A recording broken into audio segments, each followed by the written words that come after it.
This is Distance from Center. I'm Horton, and that is... I'm Trent. And we're here to talk to you about Malibu Open and a couple things.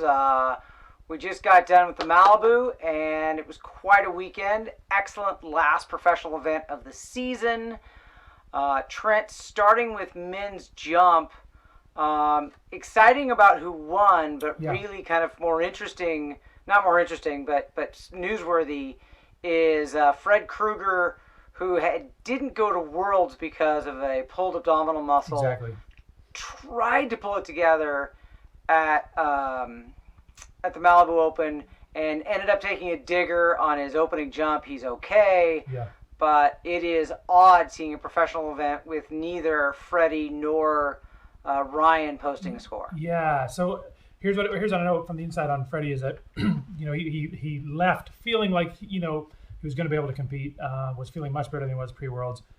Just at the base of the ramp, he felt, I believe it might be like a rib intercostal, but he felt it perhaps tear, whatever it actually did. He lost all structural power into the bottom, and basically was the crash was kind of written before it even happened. So yes, very strange. And where was Ryan? Do you know? No, I don't know. He didn't go. He wasn't there. Yeah. All right. But so congratulations to Igor Morzev. Hopefully I pronounced that close to correct. His first professional win. Second place, Taylor Garcia, and then Rodrigo Miranda. Exciting times for those guys. Yep. Yeah, really cool. And Rodrigo's actually, he's won a Malibu Open in the past. Oh, that's right. So, yeah, he's got a little bit of history with that tournament. All right. Moving right along, keep moving. Men's slalom, kind of an interesting, unusual podium. In fifth, Corey Vaughn. And then in fourth, Sasha. And then a name that, unless you've really been paying attention for the last 10 years, you won't recognize, Dane Meckler, who is a very interesting technician, very interesting slalom skier.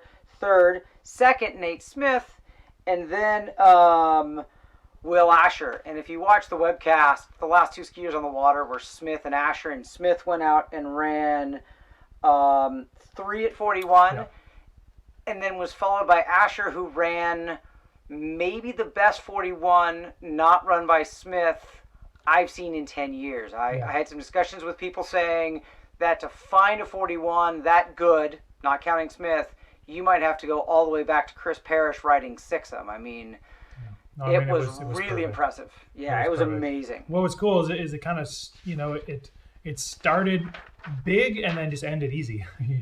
Like he had, a little bit of shoulder drop on one that was like, okay, that's not bad, and then all of a sudden done. Like, I mean, each turn just got easier. He got a little bit higher on the boat, a little bit calmer. It was something, man. It looked like he was going at different speed than the other dudes.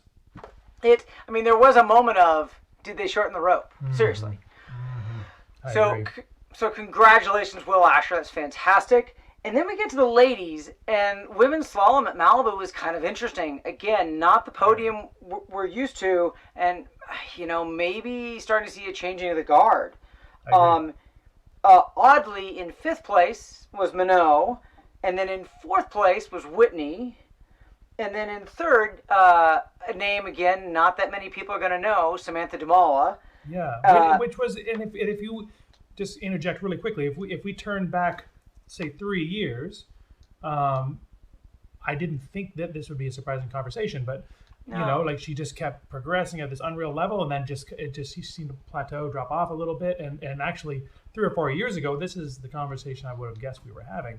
But yes, amazing to see her on the podium. Right, and a very interesting skier. I mean, to watch her in person or to rewatch the video, her style is unique if nothing else. So something to watch going forward.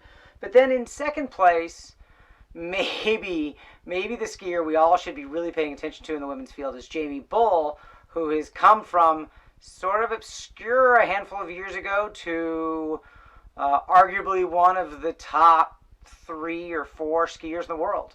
Yeah, the last 8-10 months have been wild. Amazing to watch her. Right. And then in first place, potentially the most dominant woman skier in the history of the sport, Regina Jaquez. No surprise, she's crushing, but the fight right below her is brutal. I mean, some fantastic skiers.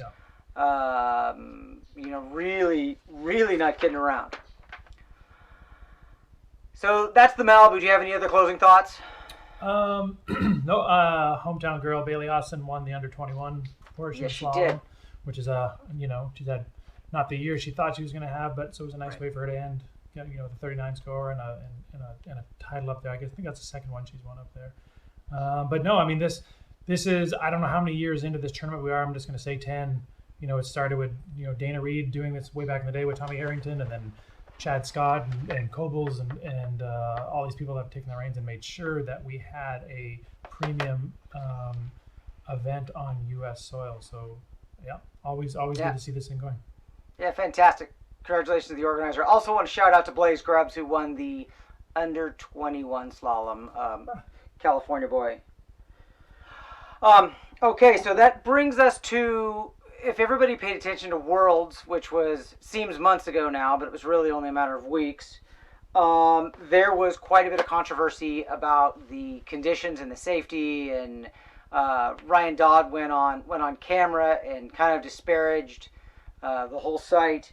Well, since then, the new president of IWWF has come out, and he's literally stated that they're going to change the structure of how IWWF runs elite events, and really try to put it back in premium sites and make it so it's not a huge financial risk on the event organizer, and kind of a start from scratch on the whole thing.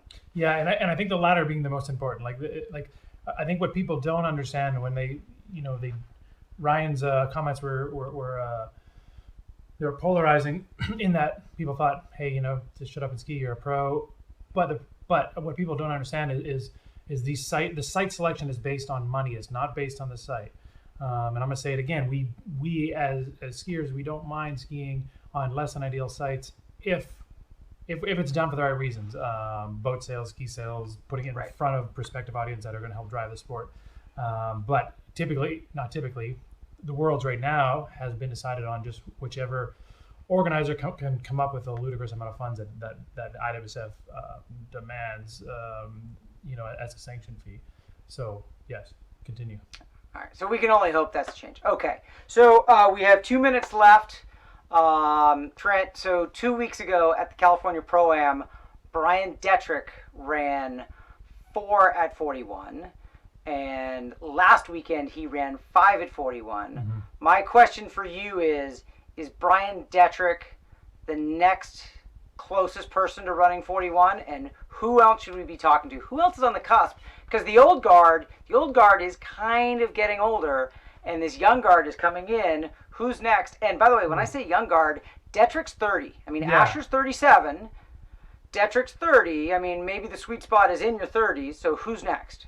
That's a great question, because this is like such a strange thing where and where my mind immediately went was 2 years ago Corey Vaughn ran 41 twice in record tournaments, and so then you're like, he's got it figured out, and he is one of the top handful of the best skiers on the planet. But to find that lightning, it hasn't happened for him again. He's run a bunch of big scores, but he hasn't been out. I thought he's going to routinely run 41. So it's one of those things, man. There's such a, besides the physical component, there's such a mental, emotional, component to it. So to answer your question, who's the next guy that's going to be routinely knocking this thing down? I don't know. I do not know. I mean, there's 10 guys that you could argue for. But with Brian going 4 and 5 on 2 different tournaments back-to-back weekends, you'd be hard-pressed to not assume that he's going to run it this year. All right, and maybe it's a longer subject for a future show is, what is the ideal age of a slalom skier? Because again, Brian's 30, Asher's 37. There's stories that at the end of Mapple's career, when he was like in his late 40s, he was running back-to-back 41s in practice. So, this is not necessarily a young man's event. Not necessarily, but you know what? It's a lot younger than it was 10, 15 years ago. Perhaps.